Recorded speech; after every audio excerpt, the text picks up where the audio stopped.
Hello there. Welcome back to the booth here at Pro Tour Hour of Devastation. That's Paul Chun. I'm Marshall Sutcliffe, and we're ready to put a bow on this thing. We've got 3 more rounds to go, 2 semifinals and then a final. This, of course, is going to be our first semifinal match, and it's a big one. We've got Paulo Vitor Damo da Rosa in his 12th Pro Tour Top 8 playing for Team Channel Fireball Ice. He comes from Brazil. His opponent, Yang Chun, he is from Hong Kong. We have a mirror match here. Ramunap Red, slightly different builds. We'll get into the details. Let's head down. It's time for the semifinals here from Kyoto.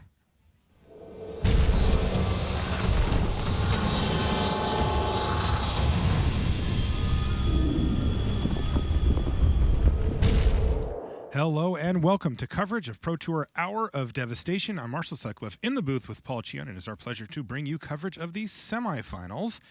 We are all set here for our first semifinal match between Paulo Vitor Damo da Rosa. Take a look at him. If you follow competitive high-level Magic, he will be a familiar face to you. This is, in fact, his 12th Pro Tour Top 8. That's right, 12 Top 8s for this guy. That's the second most all-time, only to John Finkel. On the other side of the table, Yang Chun from Hong Kong.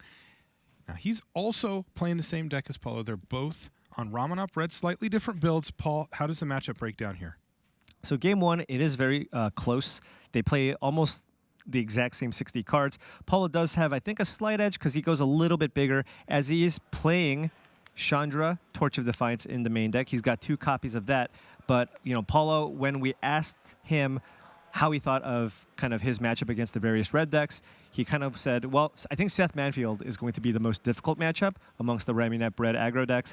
And I think I like the way my deck is positioned against all the other decks. He has access to multiple copies of Chandra's Defeat, which Yang Chun currently doesn't have access to. So Chandra is going to be a really big game post board, but Paulo also already has it in his main deck. But let's be real. It all just comes down to who plays that first Hazoret. that really has been kind of the death knell for the opposing player, Hazoret hitting the battlefield. We'll keep an eye on that as we work our way through our match here. We are playing a best 3 out of 5 here. The first 2 games are going to be without sideboard, and then the rest, the players will have access to their sideboards.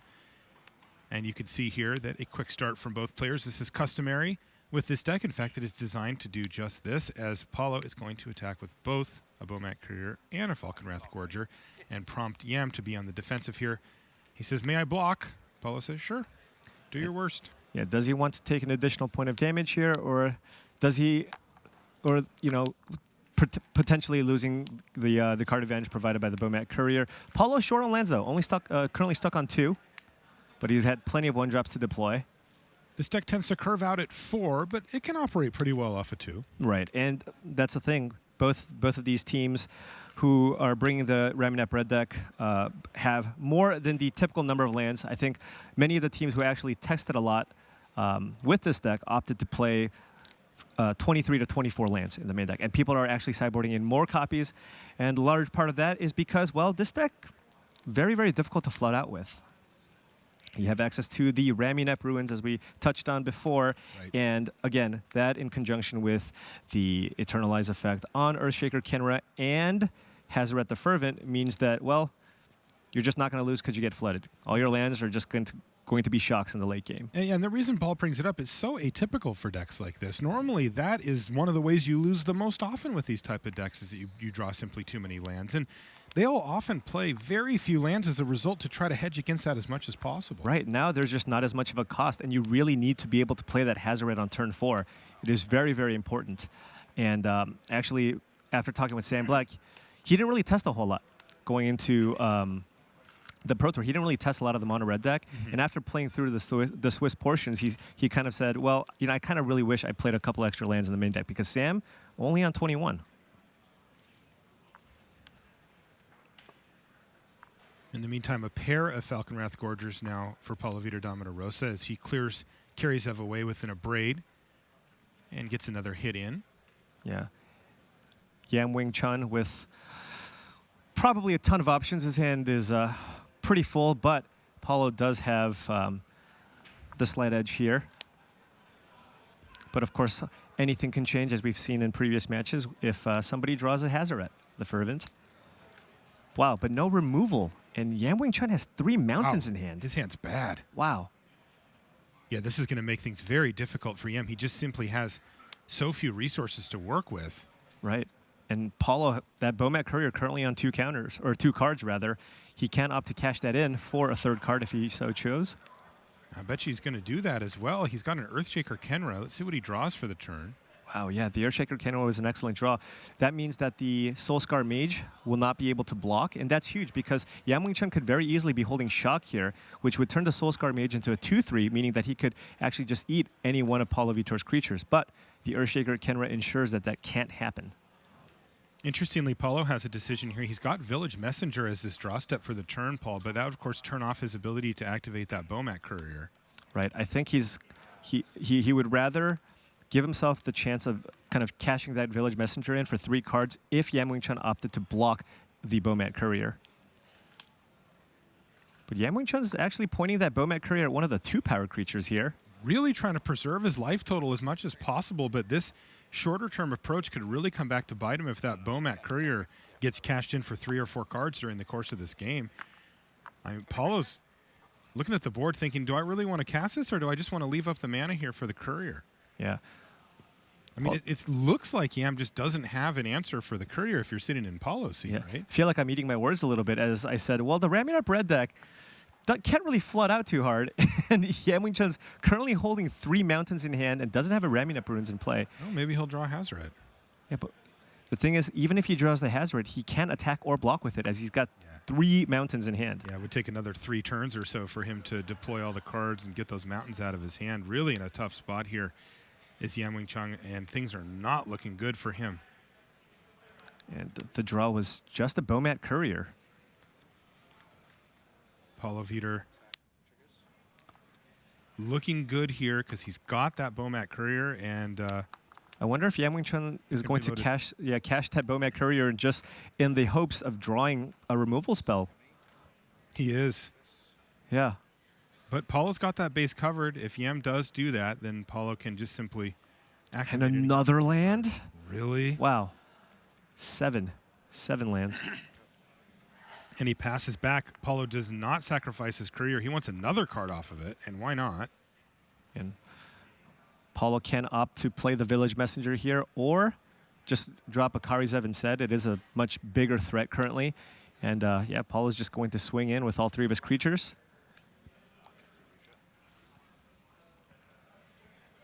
And probably going to be cashing that Bomat Courier in for 4 cards. 4 cards. Yeah. He will have to discard that Village Messenger, so he's down a card in the transaction. Still, +3 is nice. Right. And Yam Wing Chun's already down to 10 life, so he might still just be forced to put that Soulscar Mage in front of one of the 2-power creatures to preserve his life total.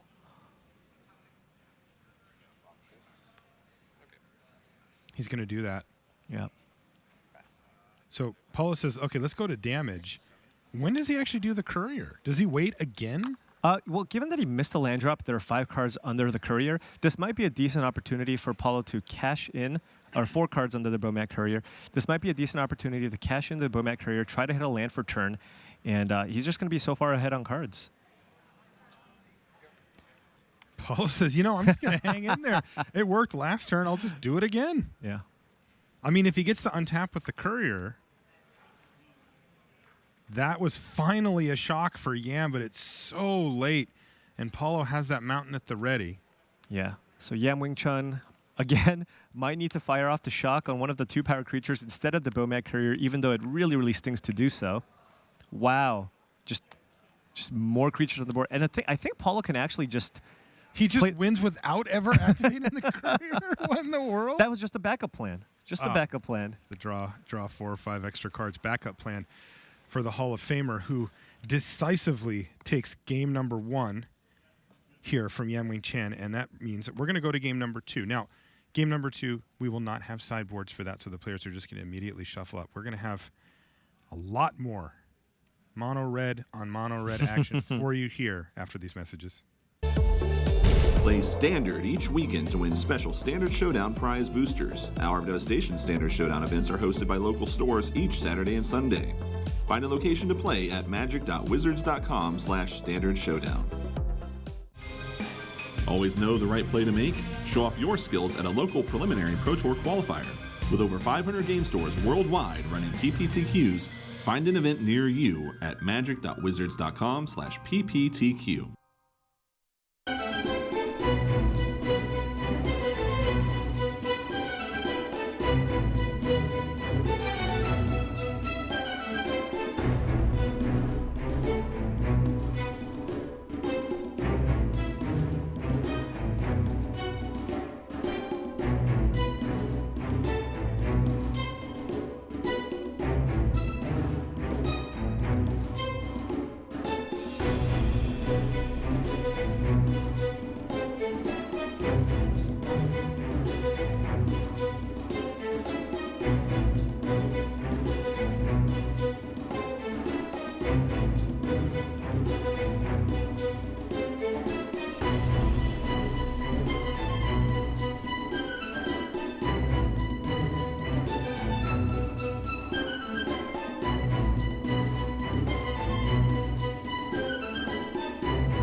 And welcome back to the feature match area here in Kyoto, Japan. I'm Marshall Sutcliffe in the booth with Paul Chun. Thanks for joining us today. We're happy to bring you coverage here at Pro Tour Hour of Devastation, where we've got the Hall of Famer Paulo Vitor Damo da Rosa. Paul, I got kind of a funny little numbers thing here for you. So this is Paulo's 12th Pro Tour top 8. That's 3 Hall of Fame players worth of stats. Yes, exactly. Now, his opponent, Yan Wing Chung, this is his 12th Pro Tour. Oh. Yeah. Yeah, you know. Slightly small difference in experience we have level. A little bit of a gap in as far as experience goes. Though that being said, Paulo, you know, he top 8's a alarming frequency of Pro Tours. He's played just north of 50. Mm-hmm. Top 8'd 12. Yeah, it's almost one per year calendar. Yeah, it is just absolutely astonishing that he's been able to just kind of maintain this quality of play. Just do you think he was annoyed that it so took till the last Pro Tour of the season this time to get it, or? Yeah, just incredibly unlucky. Yeah, just like this is taking. It's like, man, I'm really due for a top 8. Why isn't it happening yet? Been 3 Pro Tours. God. And then, of course, it all comes together for him here. Paulo also, you know, making a run for Player of the Year. Yeah. But in order to secure that, when he walks away from this particular building, he's going to need to win the tournament. Absolutely. Now, if he makes the finals of the Pro Tour, he will be in a tie with Marcio Carvalho. But first, he's got to win 2 games against Yan Wing Chen from Hong Kong. So if he loses in the finals, then we get another playoff? We get a playoff of some sort. Yeah, a lot of it's to be determined, but But yeah, Yeah. a playoff. Paulo with kind of the ideal hand, as it has 4 lands and it has Hazret the Fervent in hand, and he even has the cheap interaction and shock, along with the Earthshaker Kenra. So Paulo's got to be pretty happy here. Now, give it. Yang Chun passing with the Soulscar Mage in hand. Paulo, I'm not sure if he wants to actually go with the shock here because Yang Chun can shock Paulo in response, and because of the prowess trigger, he can actually save the Soulscar Mage. Yeah, and if Yam has it, and Yam he does. has that option as well. The question being, does Paulo okay trading shock for shock? And he says, sure. Right. Yeah, that's totally fine because again, he gets to play the 2-1 here, and he also gets to empty out his hand because he wants to make sure he has 1 card in hand when he plays that Hazret the Fervent. That's a great point. 1 or fewer cards in hand is a requirement for Hazret to be able to attack. We need to come up with a term for what Yang Chun has been doing every single turn. Yeah, you know, in most card games they call that squeezing. Right. You squeeze the card out from behind there. Mr. Squeeze. Yeah. Oh yeah, he's definitely yamming it up. Did you hear his interview with Brian? I did not. He does this on Magic Online. What do you? How? He like sets a card in front of there On his monitor? Yeah, and then slowly moves it to the side. I asked him why, and he said it's more fun. Yeah. I can't argue with that. I've done that very occasionally on stream, but only when I absolutely need to top deck a specific card, not just every single draw step. You like to ramp up the drama. Yeah. So does he just also turn on kind of the miracle trigger ability on Magic? we didn't ask him that. All right, players are making sure that everything's in the correct zone here.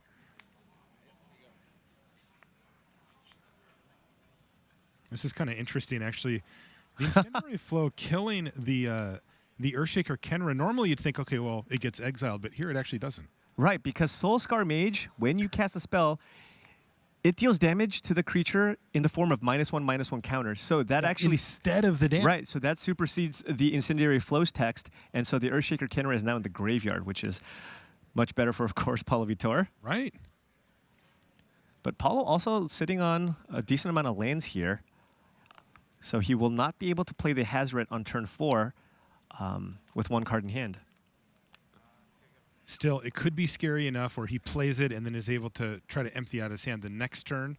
Though he just drew another Sunscorched Desert off the top. It could be difficult. Lands are the hardest thing to get out of hand quickly for Paulo. And he's actually going to go for Chandra Torch of Defiance here. And he's just going to go ahead and clear the board away. Okay, so he's using the -3 ability. Yeah, he's opting to just go for the clean 2-for-1 here. No matter what, he's going to get that Soulscar Mage, and if Yang Chun plays some kind of burn effect, he will get that extra card. But Yang Chun actually, is he? Oh, of course. That'll get the job done. Bomat Courier, nice Any haste draw creature. There. Yep.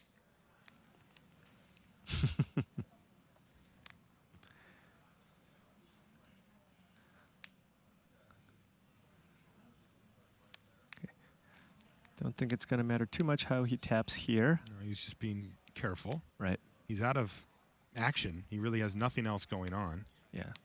I'm curious to see, so is his game plan very much centered around this Bomat Courier at this point? Yeah, he's kind of all in and just kind of hoping that Paulo doesn't have an answer. Although at the same time, he can also just top deck a Hazret at any point and just have the advantage meter swing wildly in his favor. And wow, Paulo... Oh, no, he's still got 2 cards in hand. He does. Okay. But you got to figure that next turn he's going to be able to just dump everything here. Right. He's got another Sunscorched Desert, so there's a land drop for sure, 1 card getting out of his hand.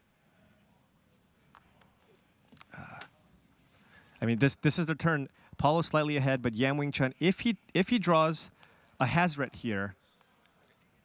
Oh, wow, and he's putting himself in a position here. He's giving himself that extra draw step to find a Hazret the Fervent. What was that? Didn't see. Is he playing Chandra's Defeat? Not in the main deck. Okay, this is game 2 right. where we do not. It was a Falconwrath Gorger, and he drew a shock for the turn. So no Hazret this time for Yam. Yep. So, yeah, now Paulo, no matter what, will be able to attack in with the Hazret as he has a land and he can just start discarding cards. Drew an Earthshaker Kenra, Paul. Wow, this is a ton of damage. This one could be over very quickly, kiddos. Yeah. Paulo is going to be able to get in for 11 points of damage this turn with both Hazret Falcon Wrath Gorger and the Earthshaker Kenra, and of course the activated ability of Hazoret the Fervent. Okay. This is pretty much it for Yam. He has to find something, and I'll tell you what, coming back from behind against the Hazoret is incredibly difficult. Yeah, he needs his own Hazoret to help him block. Right. Then we're at the point where Paulo is at a higher life total, so you get into this awkward battle where neither Hazarets can attack into each other, and you just start pitching a bunch of lands. But of course, yeah, I'm just already looking to scoop up his cards because it is over. It was lethal. That was Earthshaker Kenner. In fact, that one that got hit by Incendiary Flow. Oh, that was a 6 land. Turns ago, 6 land, and he went ahead and paid the Eternalized cost there, did Paulo Vitor Damo da Rosa. Yeah. That, of course, gave him an additional 4-powered haster, and with Yam only at 7 life, 9 was sufficient. And oh boy, that is 2 very quick games going to Paulo Vitor, and all he has to do to close this thing out is win one of the next 3 sideboard games. Let's take a look at his sideboard here. And Paul, walk us through the different approaches that these players took to the sideboarding. Well, Paulo's sideboard basically just says, I'm going to bring all of these in for the mirror, and I'm just going to take cards out at random, because I can see the case being made to bringing in all 15 cards here. We have, of course, Chandra, Torch of Defiance, a way to kind of get ahead on cards. Pia Nalar, very, very strong in this matchup because there's a lot of 1-for-1 removal. The fact that Pia Nalar just generates an extra token means that you have multiple blockers for all the X1s in the matchup. Sand Strangler with all the deserts that you have, just a nice 2-for-1 on 4. Glorybringer, Chandra's Defeat, which Paulo has access to, which gives you a nice tidy answer to commonly sideboarded in cards for the Red Mirror, like Glorybringer and the Chandra. Savage Alliance is a sweeper effect against the smaller creatures. You can also just pay 4 mana and get bigger creatures. You can get 3 toughness creatures if you want. Ethersphere Harvester, which we saw was just a complete MVP in his matchup against Seth Manfield. And if he really feels like he needs another removal effect, he can also choose to bring in that Oath of Chandra. Which he did bring in one of those, by the way. So he brought in 15 cards, 15 maybe. Cards. What are the kind of cards that he doesn't want to see? What are the type of things that are less good for Paulo here? I think the cards that you don't really want, especially the fact that he's going to be on the draw in the 3rd game. I don't think he wants a lot of the cheap creatures. I think he wants to just kind of play the role of the control deck on the draw, board in the Savage Alliances with the Chandra's Defeats, and just kind of keep the board clear and win with a bunch of 2-for-1s. Cards like Pia Nalar, Sand Strangler, Chandra. You can get the 2-for-1 on the Chandra just by minusing. And he even has more incentive to bring it in because Yamwing Chun currently has 0 copies of Chandra's Defeat in his sideboard. Wow, 0? Yeah, 0. Oh boy. Yeah. Let's take a look at his sideboard right now. There it is, and you can see 0. Now, what kind of cards does Yam have to bring in? Yam likely is also going to bring in the Chandra, Torch of Defiances. Paulo, of course, had the Small Edge because he had him in the main deck. The Akum Firebird is also a decent card here. And Paulo, unlike many of the other Ramunap Red decks that we've seen, isn't playing Incendiary Flow in his deck, meaning Yamwing Chun can get some value with the Akum Firebird, as it won't actually get exiled if Paulo uses any form of removal on it. There's also 4 copies of Abrade, just cheap removal that you can bring in to deal with some of the creatures. And then he might also bring in the extra the land, the Scavenger Grounds. It acts as a desert, and Yamwing Chun just might want an extra land because he's going to be bringing in more 4-drops for the matchup. I got to say, being down 2 games against one of the best players ever to play, and with this sideboard scenario, things are starting to look up here for Paulo Vitor Damo da Rosa to find himself in the finals. He just needs to win one of the next 3 games to close out this match and put him in there. And if I'm sitting in Yamwing Chun's seat, oh boy, I feel like I've got a lot of work to do. There's going to have to be some luck involved here, probably. Absolutely.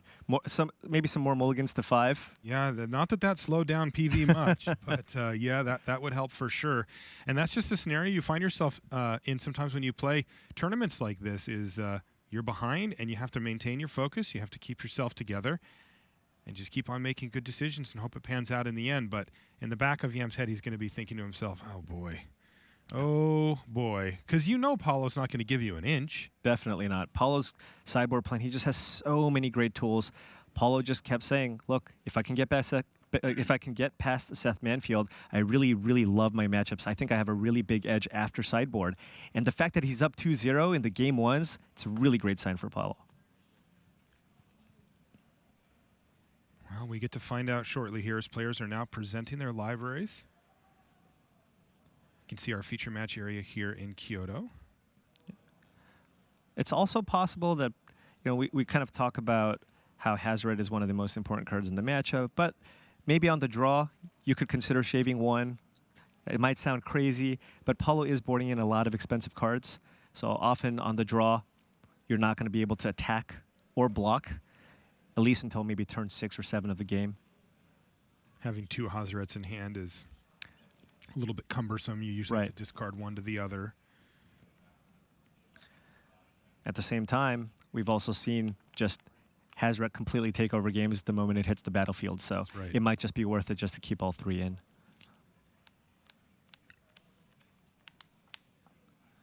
Okay, so we're looking at Paulo's hand. Yep. None of those 1-mana creatures, just some removal and the Hazoret.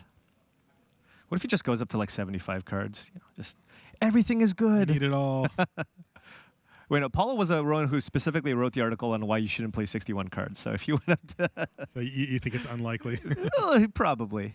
And it looks like we're underway here. Both players have kept for Game 3 here in our first semifinal match. And let's get things underway. Falconwrath Gorger kicks off the festivities here for Yam. What is the card? There it is. Yeah, Seagate Wreckage. Every card he wants to get his due value from. Yeah. Let's take a look at Yan Wing Chun's hand here. Does he have a 2-drop? No, he does not. He's got a shock in his hand that he can use to potentially take down a threat from Paulo, but for now, he's just going to do nothing. Yeah, you can't be too happy about that. You definitely want a follow-up there, especially when you're on the play. You want to really push the tempo. Paulo has a pair of Abrades in his hand and may feel compelled to use one of them. Falconwrath Gorger. Aggressive. Aggressive. Yam is going to use Shock on end step just to go right upstairs and hit Does he have Paulo another Vitor's life total down to 16. And Yan Wing Chun has done this in the past where he taps a red mana to kind of bluff the fact that he might have another shock when he actually doesn't. And then he, air quotes, changes his mind. He's like, you know what? I'll keep this one. I'll keep this one back. Good draw step there for Yam. He found himself an on-crop Crasher, which could give him quite a bit of damage coming in. And Paulo says, all right, that is Abrade worthy. I'm going to take 2, though, and drop down to 14. Yam able to keep up the pressure. Paulo just needs to keep hitting lands and keep, playing the attrition game here. Yeah, and you will get to see one of the awesome sideboard cards for this matchup. Look at how embarrassing that Falconwrath Gorger looks next to that Pia Nalar. Looks awful. But Yan Wing Chun does have the on-crop Crasher, so what he can choose to do is play the on-crop Crasher, exert, make it so that the token can't block. So at the very least, it will trade with the Pia Nalar. Although I bet he's kind of wishing that he kind of kept that shock back because that would actually have allowed him to attack through the Pia Nalar. But kind of the reasoning why he wanted to do that was, of course, to get Paulo low on life. He's got a Seagate Wreckage on the battlefield, so that kind of incentivizes you to be hellbent. And, of course, you're playing Hazoret the Fervent in your deck. You can see he's also drawn a copy of Collective Defiance in hand here. So he's got a lot of options. Yam really can't afford a misstep at any point for the rest of this match. Looks like he's tapping 4 mana, so he's probably going for a Collective Defiance here, looking to get a creature and deal damage to Paulo Vitor, getting him down to 11. That's right. And he's going to go ahead and trade off for the Thopter here as well. Okay. And that means that the board is completely clear. Yam with this distinct life advantage here as he's at 20, Paulo down to 11. But Paulo, you got to feel like he's started to get his game plan rolling here. And this is still a very, very close game. Paulo with 6 cards in hand, facing down only 2 cards from Yam. You got to feel like Paulo's going to be able to pull this thing out one way or the other, given all of those options. Yeah, Paulo does have a bunch of cards in hand, so the Hazoret the Fervent won't turn on just yet, but Paulo setting it up so that the Hazoret can get in next turn, and it's just a good use of his mana. He could have also opted to just play the Falconwrath Gorger and keep up a Braid for some kind of creature and follow that up with the Hazoret, but he just wants to maximize. This does kind of leave the window open for Yam to get in with any haste creature because Paulo can't block, because he's got the 3 cards in hand, and that might actually end up being pretty costly because Paulo's already down to 11 life. That's right, and he's going to drop down to 8 here with this on-crop Crasher. And there it is.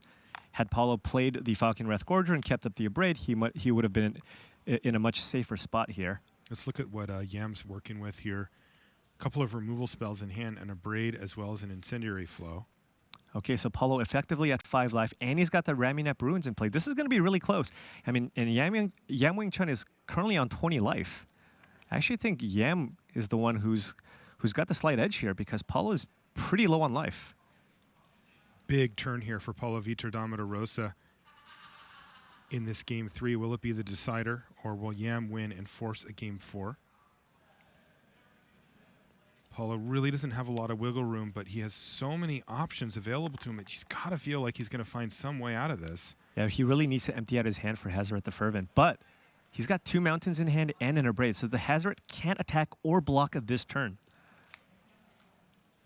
Of course, Yam Wing Chun doesn't necessarily know that. Paulo could, of course, have just a 1-mana removal spell, discard a card, and then trigger the Hazoret the Fervent. But if that were the case, Paulo might have just wanted to attack there. So he may have just been like, kill your Crasher, discard, attack you. Exactly. So Yam Wing Chun needs to kind of try to put the pieces together here.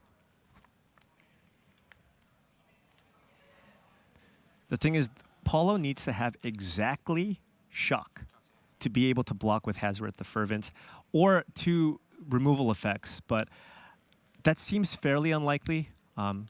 Paulo just kind of tapped out for the Hazoret the Fervent. If he wanted to protect his life total a little more and had access to a few more spells, he might have just passed that turn.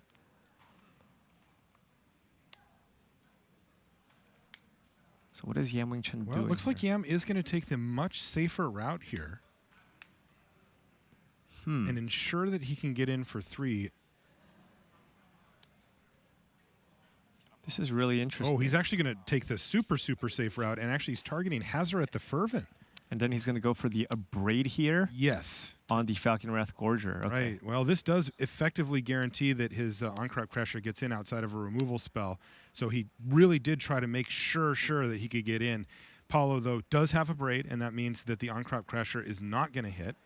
Right. And that's going to leave Yam with not a whole lot going on. All he has is land and Incendiary. Oh, here we go. Classic Upstairs. mono red strategies. Oh, baby. 3 to the dome. So Paulo's going to fall down to 5, but right now Yam is completely out of gas, though he does have Ramunap Ruins and his opponent down to 5.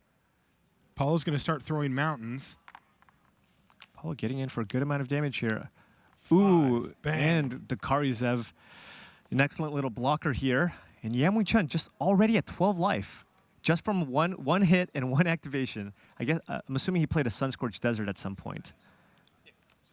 So Yam Wing Chun does currently have the option to upkeep utilize the Seagate Wreckage to draw an extra card, as he currently has no cards in hand, as the Ramunap Ruins taps for colorless mana, and now he's just running the numbers. Will he die if he doesn't have a threat to play this turn? Hazoret the Fervent is 5 damage. Karizev is 3 damage. That will put Yam Wing Chun down to 4. Paulo has 1 card in hand with 5 lands in play. So if he can't actually double activate the Hazoret. So Yam is safe this turn, at least as it sits. Yes. With the current board, assuming that Paulo has nothing, this is 10 damage on board for Paulo Vitor Damo da Rosa.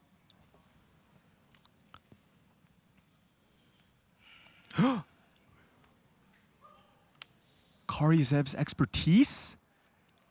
If he steals Hazoret the Fervent, Paulo has to block. If he steals the Karizev, that gets in for 3 damage, putting Paulo Vitor down to 2, and then he can just hope that Paulo can't kill him? That Paulo can't kill him. Paulo can draw a Shock, an Earthshaker Kenra. There are many different cards he could have, but wow, that was a fantastic draw. I think you just want to Look at this rip here from you. I think you just want to hope that Paulo doesn't draw anything here. Take the Karizev, get in for 3, put Paulo to 2. He's already got that Ramunap Ruins on the battlefield. Oh, and he does. That's what he's going to do. Okay. Attack for 3. You go to 2, Paulo. All right, Paulo has 8 damage. Paulo needs to find a 2 damage source. He needs to find a 2 damage source. What did he find? Didn't. It's just a land. Found a mountain, and that top deck from Yam Wing Chun is going to win him this game. Wow. Karizev's Expertise stealing Oh, Karizev. my goodness. And that puts Yam Wing Chun on the board 2 games to 1. What a draw. Oh, that was a nice rip there. it effectively took away a blocker and created a 3-powered attacker.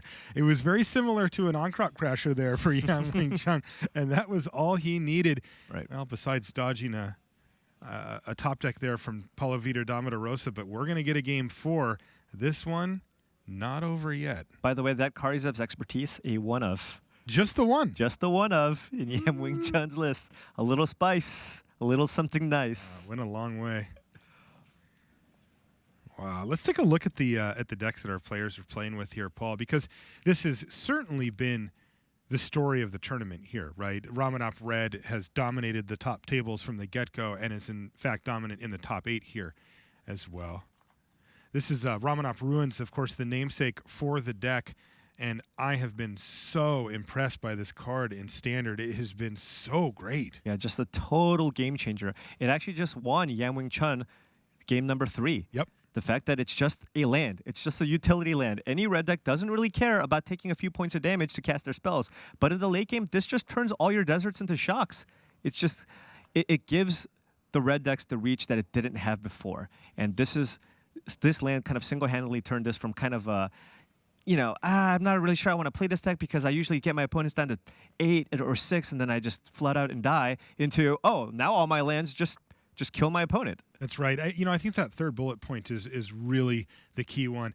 Very small drawback in this deck compared to what you get for it. I mean, it's almost free to include it in your deck, and since it can sacrifice itself, it's just a package of like, here, you just get 2 free damage late in the game, and when you combine it with other deserts, it can even become a little engine that can get the last 4 to 6 damage in. Yeah, it's really amazing. And, in conjunction with the Sun-Scorched Deserts, that was kind of a card that most people kind of laughed at when it first got printed. It's like, why did you guys make this useless desert? Who's going to play this land? 1 damage? What?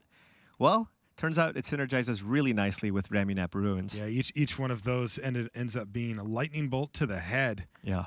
Each time you do it. Let's take a look at our next card here.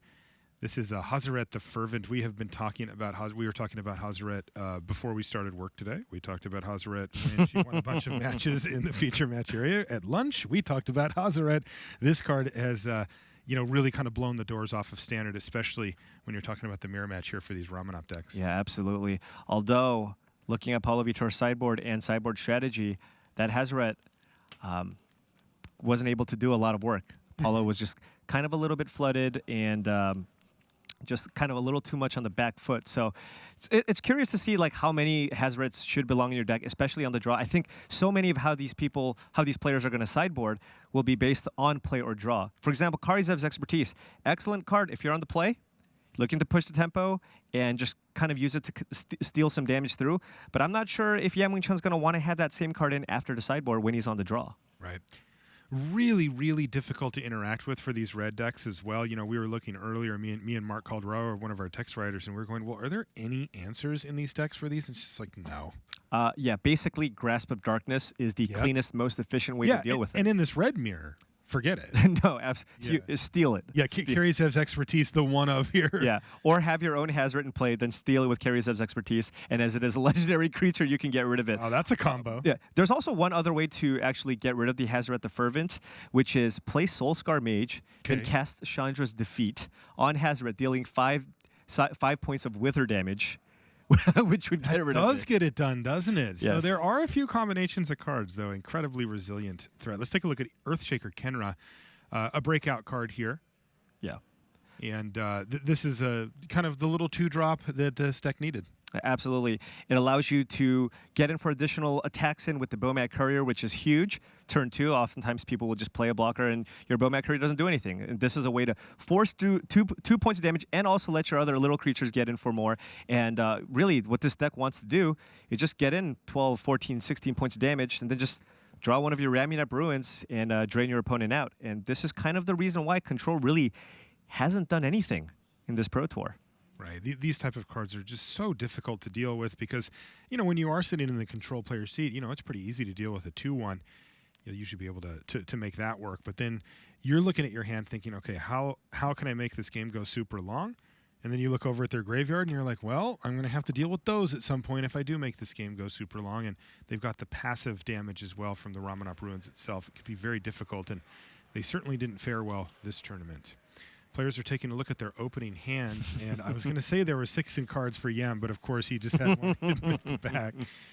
You just got to feel something, Marshall. You just Yeah. got to feel something. Oh, he's living. And that's how Yam lives his life. Yam knows how to live. I'll tell you that right now. And it looks like Paulo going down to 6 here. Thinking, oh no, not again. Bit of a reaction from the crowd there. Yam has a lively cheering section, shall we Oh, say. yeah, They are for sure. excited for him. And with every play, you can hear them cheer him on. Yeah, it must feel nice to just have your group of friends cheer you on while you're playing in the tournament. I wouldn't know what I that's was going like. to say, you have legions of fans cheering you on every time you play in a Magic tournament, Paul. Yeah. I mean, back when you played Magic tournaments. Yeah. When was that? I don't even remember. It seems like so long ago. Oh, yeah.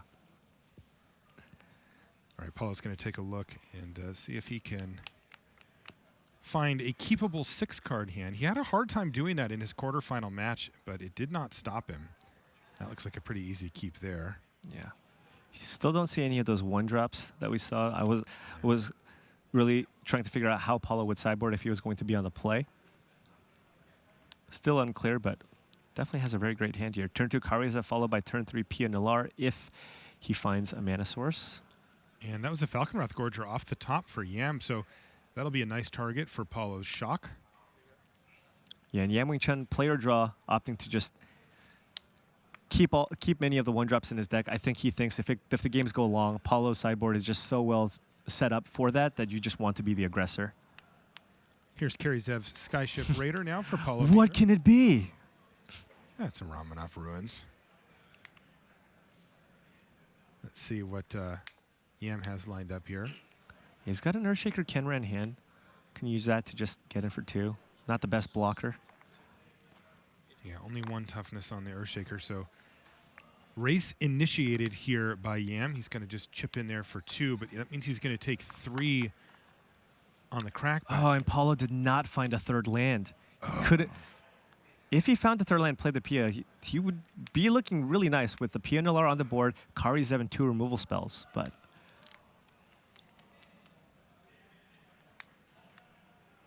instead, he has 3 removal spells, and Pia Nalar stuck in hand here. But that does mean that he should be able to do a pretty good job of maintaining his life total at this juncture. yeah, let's take a look at Ooh, Yam's hand here. it's not really the best hand, is it? No, it's not, and he does have the option of just casting a Collective Defiance to get the Karizev off the board, or he could opt to just play a Soulscar Mage and wait 1 turn so that he can use Collective Defiance to deal 4 damage to a creature and 3 damage to Paulo. But it looks like he just wants to kind of preserve his life total, and he's going for the 4 damage on the Karizev. And still no land. Nothing from Paulo.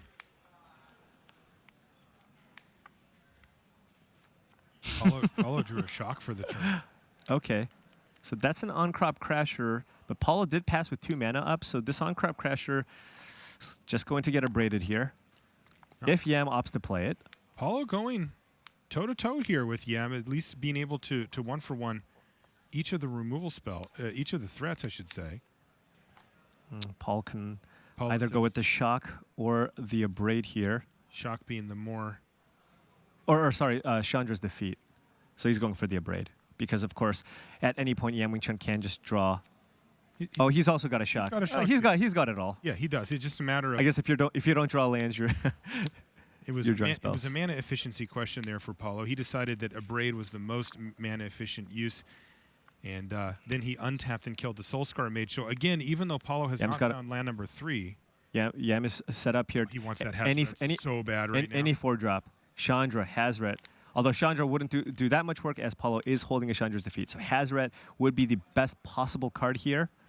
He did not find it, though. He found an Incendiary Flow instead. He drew a Lightning Bolt land, right? There's a Ramunap Ruins on the battlefield. Yes, he did.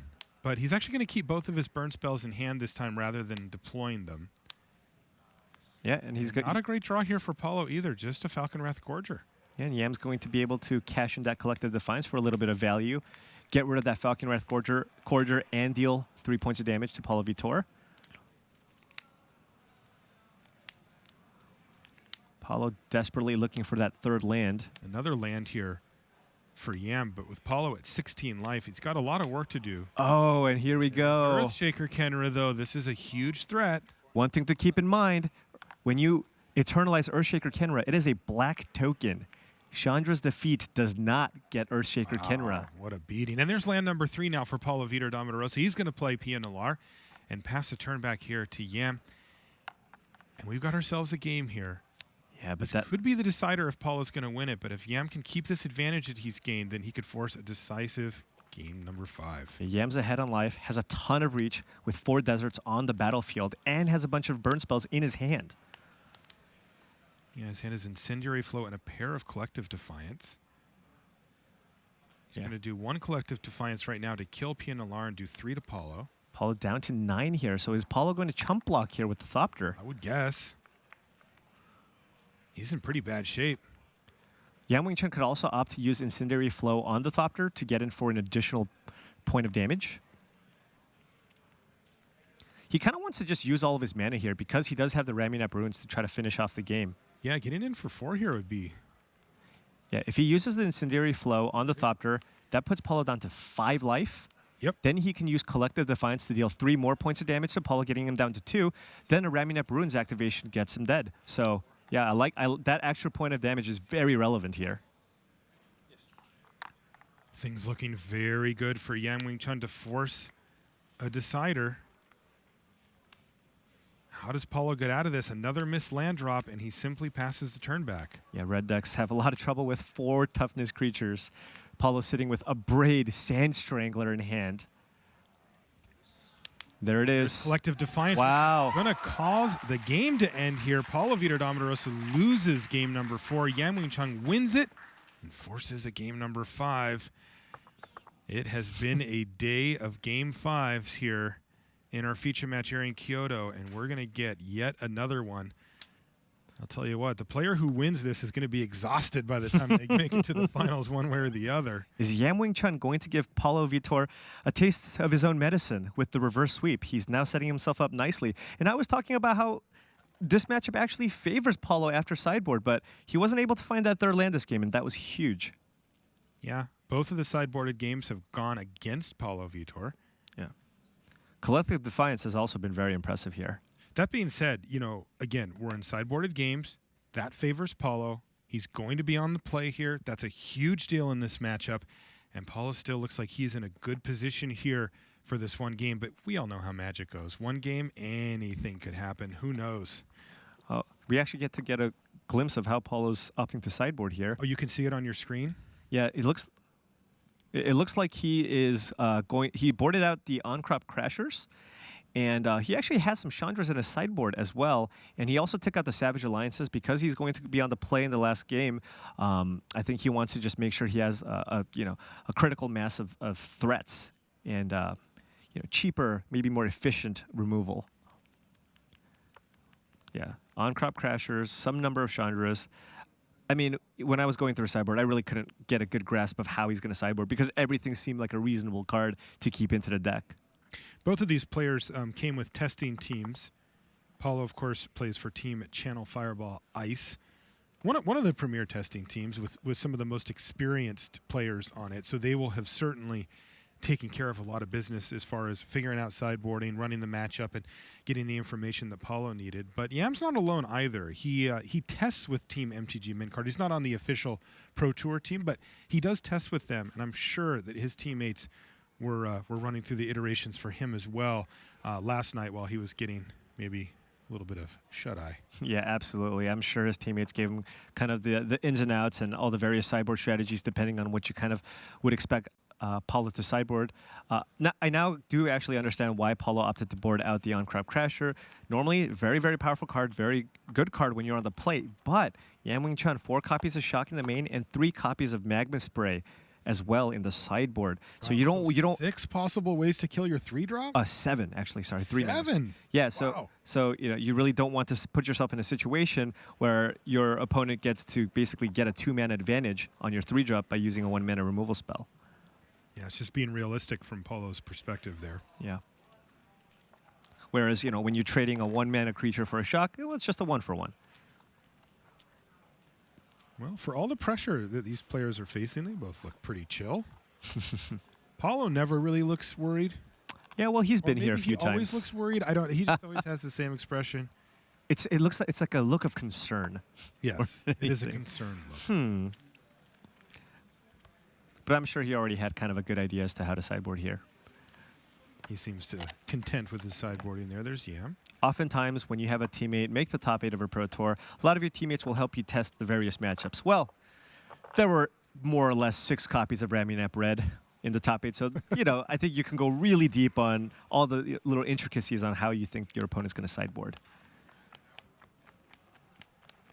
One thing that you'll see from the pro teams and from the pro players, especially when you get to the top 8 like this, is pretty significant attention is paid to whether you're on the play or the draw and how that changes your sideboard options. How do you break that down? Well, when you're on the play, that gives you kind of that tempo edge. You want to be the one that's attacking. You want to be the aggressor. And I think Paulo's main game plan when he's on the play now is to try to empty out his hand as quickly as possible to maximize on the ability to be able to attack with Hazoret on turn 4.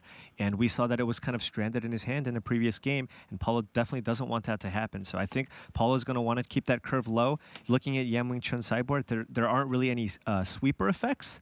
So, if Paulo was concerned about cards like a Savage Alliance or Blazing Volley, things of that nature, then maybe he would kind of dial back on the number of 1-drops in his deck. But he doesn't really have to worry here. Yam Wing Chun, he's got a lot of 1-mana removal effects, but no sweepers. So I think Paulo just wants to be the one who goes creature, creature, creature, creature, Hazoret. Are you dead? The answer is generally yes to that question, at least if we take this tournament as our sample size. Paulo's going to be on the play here in this 5th and final game of our first semifinal. Of course, we've got more Magic coming up for you after that, our other semifinal, and then we'll be into the finals here in Kyoto. I'm Marshall Sutcliffe. I'm in the booth with Paul Cheon. Thank you for joining us today. We appreciate you taking the time to hang out with us as we watch our favorite game and some of the best players playing it. Paulo's got so many matches of playing the mono red mirror here, just back-to-back 5-game sets. Yeah, he's going to be the authority one way or another after this tournament. All right, here we go. Here we go. Players just about set to examine their opening hands, and of course there's a lot riding on that part as well. You know that Yam's going to go extra slow. Yeah, are we even going to be able to see his hand within the next 5 minutes? Oh, he's giving our hand spotters a run for their money, I'll tell you that. It's like, please, I just want to see. All right. How does his hand look here for Paulo? It looks solid. Again, he needs a 3rd land, but he's got. It's a lot like last hand, doesn't it? Yeah, it does. Removal? He doesn't have a 1-drop, but he does. You can't mulligan that hand. Right. You have a shock, multiple 2-drops, and then a Pia Nalar as well. So. Yam is very deliberately looking at his opening hand here. 1 card at a time. Does he have a keeper? And he's kept All right. it. All right, we're underway in game number 5. Who's it going to be? Paulo Vitor Damo da Rosa. Is this a 1-drop? Yam Wing Chun finding himself in the finals. It is a 1-drop, though. It's going to immediately die. Players are playing very quickly now. That was the fastest shock I've ever seen. Yeah, they've played a lot of this matchup, and they kind of know the interactions inside and out. Paulo, with that 2-drop, gets to attack. Earthshaker Kenra hits the red zone. And most importantly, Paulo did immediately find that 3rd land, so he will be able to play Pia Nalar on turn 3. This is a very good start for Paulo Vitor. Yeah. Let's see what Yam Wing Chun can come up with here, though. Yeah, does he want to play defense here? It looks like he just has the Earthshaker Kenra, so we might be off to the races. But Yam Wing Chun drew one of the more important cards in the matchup here. Hazoret the Fervent sitting in his hand. So we were going to see him craft his game plan around that Hazoret. And yes, we are off to the races, Paul, as the Earthshaker Kenra is going to hit the red zone. And that means no blocking for either player. So bang, bang, bang. Right back and forth. Take 1 from this land. So much damage. Play a Pia Nalar. Pia Nalar looking fantastic here. Wow. It just makes these 1-toughness creatures look so bad. Right.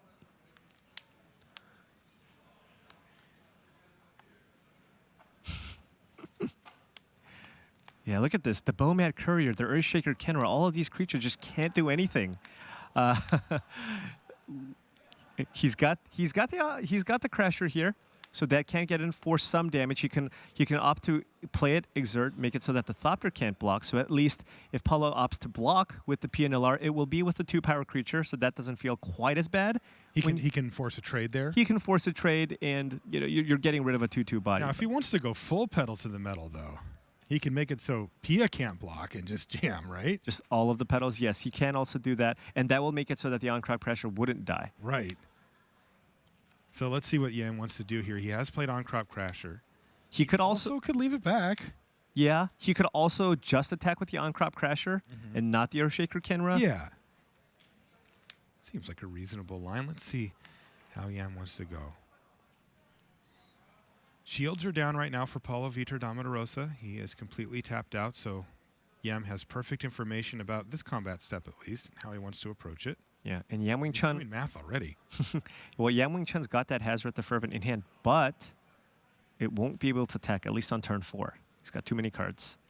So the question is, how much pressure can Paulo bring to the table? Oh, wow, and he opts to play it a little more defensively here. Doesn't attack with either creature. Yeah, I think he really wants to try to leverage Hazaret.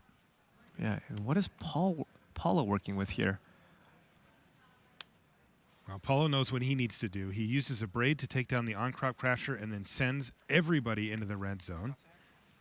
And certainly going to be a block here from Yam. And given that Yan Wing Chun opted to keep both creatures back, you kind of know what his game plan is. He wants to play a little defensively here. Yeah, he's really trying to set this game plan up where when the dust settles, he's got Hazaret and a reasonable life total, and Paulo doesn't have much going on. Yeah, he really wants to find some kind of removal effect here if he can.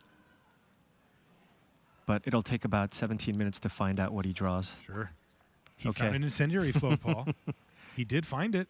Yeah, that was definitely a solid draw. He can use that to exile the Earthshaker Kenra. Follow that up with also a 1-drop. And he will be able to attack with the Hazaret next turn, I think. Yeah, as he has a mountain in hand. Here comes a courier. Yeah, is this Bowmat Courier going to stay on defense? Special delivery. Kenra gets exiled to incendiary flow. Yeah, I think I kind of like keeping this back. Yeah, it can actually trade for the Falconwrath Gorger. And again, Yam highly incentivized to keep his life total as high as possible because we've seen how quickly Hazaret the Fervent can clean up the ground game. Here's a Braid, destroy target artifact, and Paul is doing everything he can to keep as much pressure on. But here we go. Yam is going to draw Off his to the card, races. and this is going to be a quick finish here in game number 5.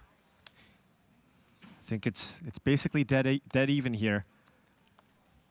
Yan Wing Chun has to be aggressive here as well. Paulo Vitor has the Ramunap Ruins with 3 deserts on the battlefield. Every mountain that Paulo draws is effectively 2 less life for Yan Wing Chun.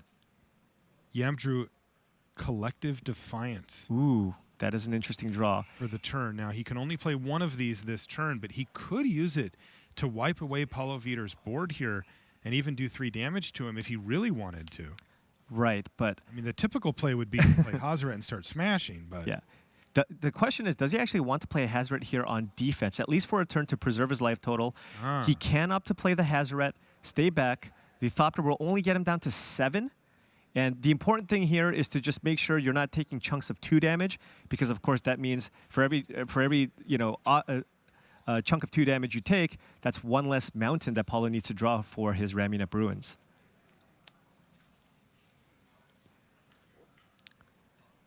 Okay, here's Hazaret. He could go for the Collective Defiance here. Okay, but he's opting for the Hazaret. Hazaret. Now he's thinking, do I want to leave it back? The problem here is if he opts to attack, Paulo can attack back for 3, get Yam down to 5. I think it might just be a little too close, but he's running the numbers and going through. Wow, Paulo at 16. Yes. But also, Paulo's going to have to tap that Ramunap Ruins at some point, potentially. But Paulo can draw a burn spell, a haste creature. Yes. There's just so many different things here. Oh, my goodness. Oh, is it getting in there? He's shaking his head. He can't decide. It's such a close decision. He's looking at Hazaret. Just kidding. He's looking at Hazaret saying, what would you do? He's like, hey, Paulo, you got 12 top 8s. What would you do? Help me out here. Wait, but maybe?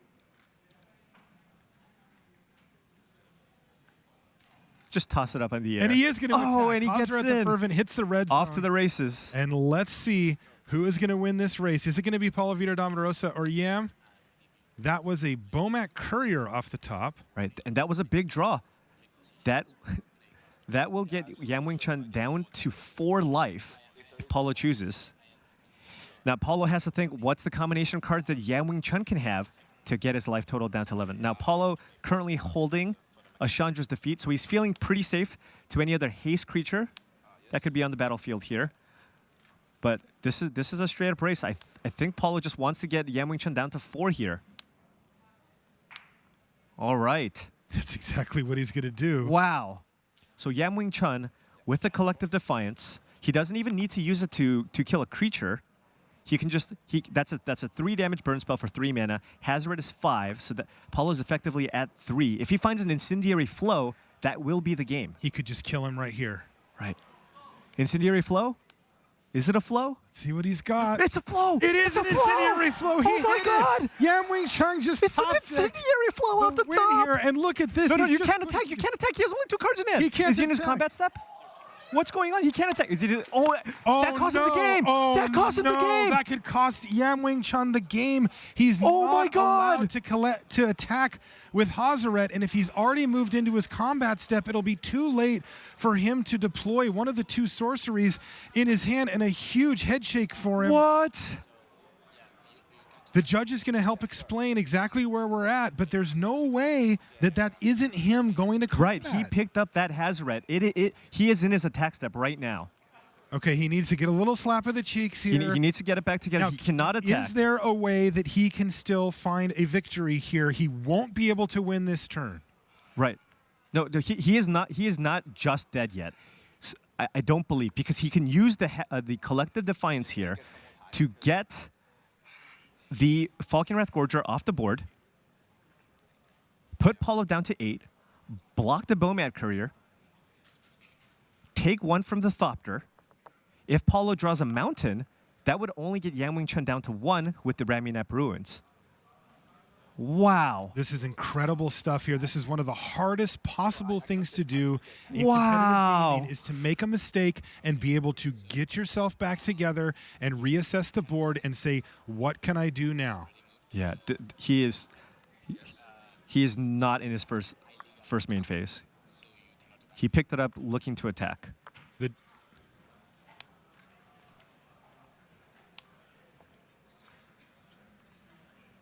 So we know that it's too Wow. late for him to do anything here about that part of it. That is behind him. That Okay. mistake, he has to own that. Now he has to look forward. Is there a way for him to pull the miracle and not lose here? So what's going to happen now, Paul? Because he can't attack. And yeah, Yam is clearly kicking himself. This was an Yes. epic mistake on his fault, and he's going to be very frustrated. But right now, it's time for business, and he needs to sort out whether there's any way he can survive. Remember, Yam's down to 4 life here. He is significantly behind in this game. And you now have to keep in mind, Paulo has to think, how can I lose this game? Well, it's with this Hazret. At this point, because he's already gotten Yam down to 4 life, he doesn't necessarily need to go all in by attacking with all of his creatures. He can now opt to play a little more defensively, try to get in with 2 attacks with the Thopter. If he draws a Mountain, that's 4 damage. I wonder what Paulo's thinking. He doesn't have the information we do.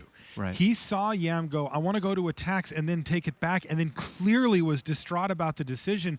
So Paulo has to think, I got away with something here, and he's got to try to sort out what it is. I think he's going to go for the Thopter here, because that's guaranteed damage. He can use the Hazret to block both of the ground creatures. Oh my gosh. Wow. So what does Paulo need here? A mountain? Mountain will not get it done. If he plays Mountain, again, Yam Wing Chun can block the Falconwrath Gorger, take 1 from the Bomat Courier, go to 3, use the Ramunap Ruins, and he would go down to 1 life. Okay, so here we go. Glorybringer would do it. Back to you, Paulo Vitor Damo da Rosa. You've been given a second chance at life. Okay, there's the Mountain. Found a mountain. There is the Mountain. Paulo picks up his graveyard to have a quick look. He does have one card under the Bomat Courier that could become 2. And I don't think Paulo can attack here. I think Paulo's best bet is to just pass. To play Mountain. Play Mountain, pass, use the Ramunap Ruins, sacrifice the Sunscorched Desert, get Yam Wing Chun down to 2, and hope to draw another burn effect. Because 1 damage isn't really going to matter here. Now, Yam doesn't win here either, though, right? Even with Collective Defiance to clear away the 2 blockers, he's still attacking for 5. Right. Plus his draw step, but he won't have enough mana to actually use Hazaret in addition to casting a spell here. So Paulo has played his Mountain and passed the turn back. Yeah, and I don't think I'm trying to figure out what he can draw here.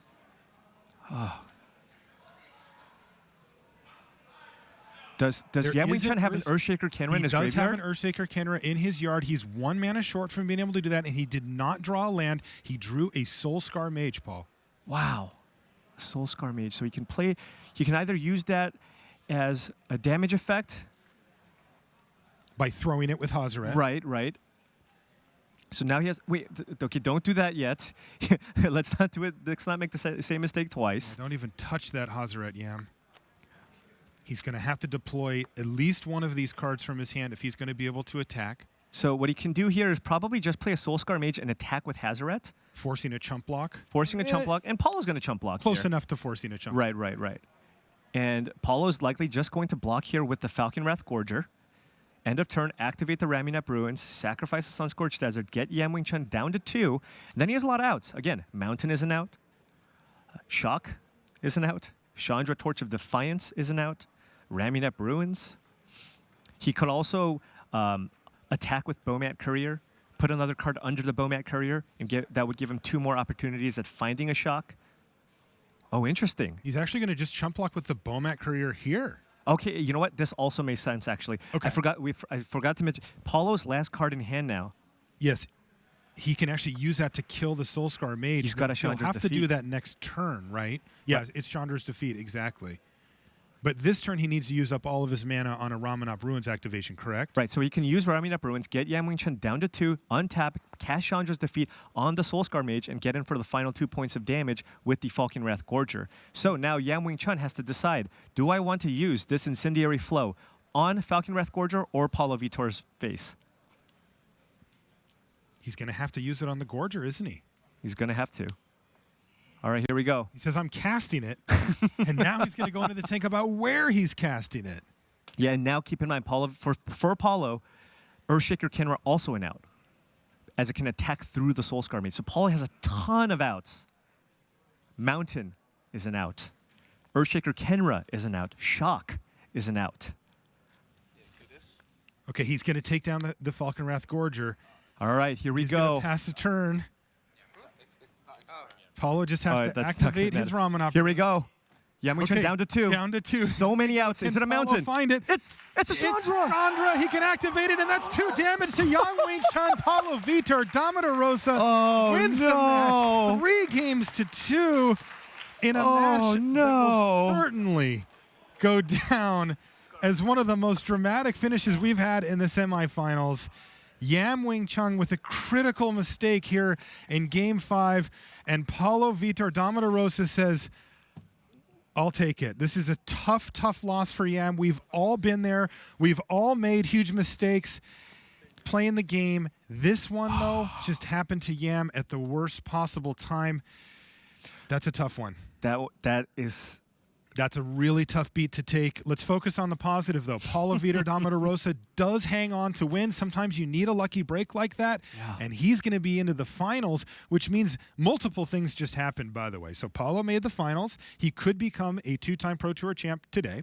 He also just tied for Player of the Year. He also, if you notice, that was Eric Froelich coming on to give Paulo a big hug because at least according to Eric, he thinks that might have given him a spot in the World Championship that he needed. You know, the numbers for that will be finalized after the tournament's over, but the players usually have a pretty good idea of where they're at. This is totally intense. And, you know, this is back-to-back years where somebody thought that they had a comfortable lead for Player of the Year. Marcio Carvalho was like 13 or 14 points ahead of the field. And now they're tied. They're tied, and if Paulo wins, he'll just take it away cleanly. That's going to do it for our first semifinal. you're not going to want to miss the second one, right? You see that? We've got more action to News Desk, but first, these messages.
On Pro Tour Sundays, it's all about the cards. Of course it is. Magic's the best card game in the world. Magic's the best game in the world.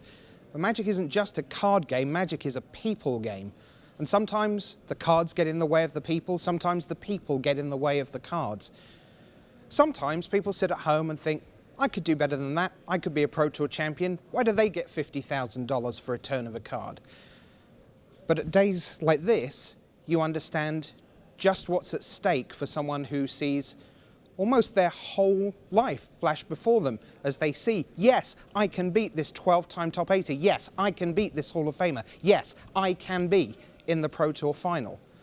And then moments later, no, I can't. So when you watch, remember that these are people who play not just for their own love of the game, but for yours and my love of the game too. We've just witnessed something pretty extraordinary, pretty exceptional, pretty heartbreaking. And that's why, amongst many other reasons, Magic is the best game in the world. Here, with the winner of that semi-final, is Brian David Marshall. Thanks, Rich. I'm here with Paulo Vitor Damo. Paulo, that was a roller coaster of a match. Walk us through the semifinals here. Well, I won the first 2 games. My opponent got, I think, pretty flooded. Like it's an even match in game 1. Their decks are very similar. And then after sideboarding, I think I have the edge. I think my deck is a little bit better after board. But then I just lost 2 games. So we're back to game 5. And then I thought I was in a good spot. And then he played a Hazerat, and suddenly, not so good, depending on if he decides to race or not. And then in the second to last turn, he drew a card. He was so excited, and then he just went to attack. And So now, what's going through your head as he draws that card? Because we're in a pretty small room here, and you kind of knew something was up, right? Yeah, because when he drew the card, I heard people cheering, and that can't be for me because I'm not the one who drew a card. So it's clearly, even if he draws a blank, he's not dead. So clearly he drew something that kills me. And then he was so excited, he went to attack, and he had 2 cards. And at that point, I knew we had to be 6 points of burn because it's the only way I die. But then he went to combat, and he had 2 cards in hand, so he couldn't attack with Hazerat. So that was I got a new lease on life. So to speak. And after that, I knew what his cards in hand were, and I could maneuver around that a little bit, and I drew the land that I needed to shoot him with the desert, and I drew Chandra, so it was great. How many dead cards were there left in your deck at that point? It looked like almost anything. The commentators were going through what you could draw, and it felt like it was almost your entire deck list. Yeah, like any burst shock would have done it, any land would have done it because I had the desert. I think Hazerat would not have done it because I only have 4 mana, but then I don't die, so I have next turn I'm just going to burn him. If I draw Falcon Wrath, Gorger, I don't kill him. But most of the things that, if I don't kill him, I still don't die on his turn. He has to draw land to bring back his camera. So I'm in a pretty good spot there. I have to brick, and then he has to hit. Wow, that's crazy. And then, to do that in Game 5 of the semifinals with so much on the line, Paulo, this means you are now guaranteed your best finish ever in a Player of the Year race. You are at the very least tied with Marcio Carvalho for the lead, which would mean a playoff. If you win this one remaining round in the tournament, you would be the Player of the Year. Crazy stuff. I'm going to let you go and cheer with your friends and let them slap you on the back and all that good stuff as you get ready for the finals here at Pro Tour Hour of Devastation. All right, welcome back to the news desk. Rich, Maria and Paul, and we are heading towards semi-final 2. If you have missed the last 7 hours of Magic action... Is that what it is? Boy, have we seen some things, my friends. Let's take a look at the bracket. And Maria, where did we start? We started with Paulo Vitor Damo da Rosa versus Seth Manfield, and you were in the booth for this one, Paul. How did it shake out? It was an incredible match, and I didn't think something even had the potential to top this, and we saw something insane also happen in the match afterwards with Paulo Vitor Damo da Rosa mulling to 5, games 1, 2, and 3, on the brink of death, coming back for the win. Just crazy match. So PVDDR by 3-2. Next. Yam Wing Chung versus Shintaro Kurata. Yam Wing Chung comes out on top there. Any highlights from that match for you, Paul? That was more of a straightforward match. First person to play Hazerat ended up winning, and Yam Wing Chun got it 3-1. Yep, pretty straightforward. On we go to the bottom half of the bracket then. Sam Black against Felix Leong. This was a Ramunap Red mirror, went the full distance, but Hazerat, increasingly, she is becoming the lead player here on day number 3. Got the job done for Sam, 3-2. And then our last quarterfinal, Maria. All right, we had Sam Pardee and Yasuke Sasabe. Sam Pardee comes out on top with Black-Green Constrictor. He does, and that was huge because we thought that both Black-Green Constrictor and Mono Black Zombies would want to prey, hopefully, on the remaining red decks in the field. So a huge Game 5, which Sam Pardee won. So that brings us all the way to our second semi-final, because we have just seen Paulo Vitor Damo da Rosa, by the most dramatic and narrowest of margins, advance to the final, guaranteeing him a tie at least for Player of the Year. Will we have a playoff? Depends whether PV wins his next match, the final match of the season. But we got to find a finalist for him to play against, so let's do that now, Maria. All right, we've got Sam Black versus Sam Pardee. Let's take a look at Sam Black here. He is on Team Mutiny, 35 years old, lifetime pro points 410, lifetime earnings $195,000, 3 Pro Tour top 8s. He is a Platinum Pro. And of course, playing Ramunap Red. Something interesting about his deck, Paul, is that he's got Cartouche of Zeal in the main deck. Yeah, and Cartouche of Zeal, a card that's kind of better suited in a field where you expect kind of a lot of big creatures to kind of attack through. But this was a Pro Tour where there were a ton of mono red decks. But Sam Black is getting to actually use that Cartouche of Zeal in this specific matchup. Sam Black can use that Cartouche of Zeal to attack through Tireless Trackers, Verdure Skeerhulks, and Winding Constrictors. All right, BDM is over in our tournament center with Mike Sigrist. Let's hear from them. Thanks, Maria. We're just going to keep Mike Sigrist here the rest of the way. We do these like friend interviews, but you know, you're pretty good relationship with all 3 of the players left in this tournament. But we're bringing you in here mostly to talk about Sam Pardee. How long have you guys been in Japan together testing for this Pro Tour? Sam showed up the day before the Grand Prix, so about a week ago, 9 days ago. The rest of us got here like the Wednesday before the Grand Prix, and yeah, we just rented a hotel and tested there. Now is Sam is sort of the outlier on the team in terms of this black-green deck, the Grim Player? Yeah, we had 2 or 3 people play it, but we did a great job with both of our deck lists. We even had 2 versions of Mono Red that Ben Stark actually took the lead on that, and which is, you know, he's known for his limited prowess, but he did a great job with Mono Red. And like, we thought that Black, Green, and Red were the 2 best decks, and a lot of us had a really difficult time deciding which of these 2 versions of the deck we were going to which deck we were going to play, and then which version we wanted to play, because we had one, which is the one we ended up playing, that was a little better against Black, Green with main deck Chandras, and cut down. We had 4 Hazoret, and then we added some Chandras instead to. How do you like Sam Pardee's chances down the stretch here against this remaining red field? I think he's got a great matchup, especially on the play. I think he's on the play in this matchup, I believe, right, against Sam. Sam Black's the 3rd seed and Sam Pardee's the 2nd seed. So I like his chances definitely in this match. I think it's a little worse when he's on the draw. So Paulo, it's probably evenish, but I think his deck is favored. I think one of the things that was really interesting talking to Sam Pardee is, talking about play testing. He's like, yeah, I've been playing this deck forever. Hey, don't worry about it, right? You guys offered to like test for him last night, and he was like, meh. No, he's like, I know it. Don't worry about it. He was messaging me Grimflayer 2.5 weeks ago before. He's like, I'm playing Grimflayer. He's won so many pro points with that card. It's surpassed Perthing Pod in his favorite card list. You go to Minneapolis next week. Are you thinking about taking Grimflayer with you? I still haven't booked a plane ticket yet. I haven't decided, but I might take a page out of Sam's book. Yeah. All right. Well, we're going to let Sam write the next chapter of his book as soon as possible, sending it back to you guys at the desk. Thanks very much, BDM. Let's take a look at Sam Pardee's resume. It is getting better and better by the week, it seems. 28 years old, over 221 lifetime pro points, $80,000. That's going to radically increase this weekend. His 2nd Pro Tour top 8. Let's take a look at his deck. It is the last remaining non-red deck in the room. So there it is. Black-Green Constrictor. Paul, give us one reason why this deck might be favored in this semi-final. Bigger creatures.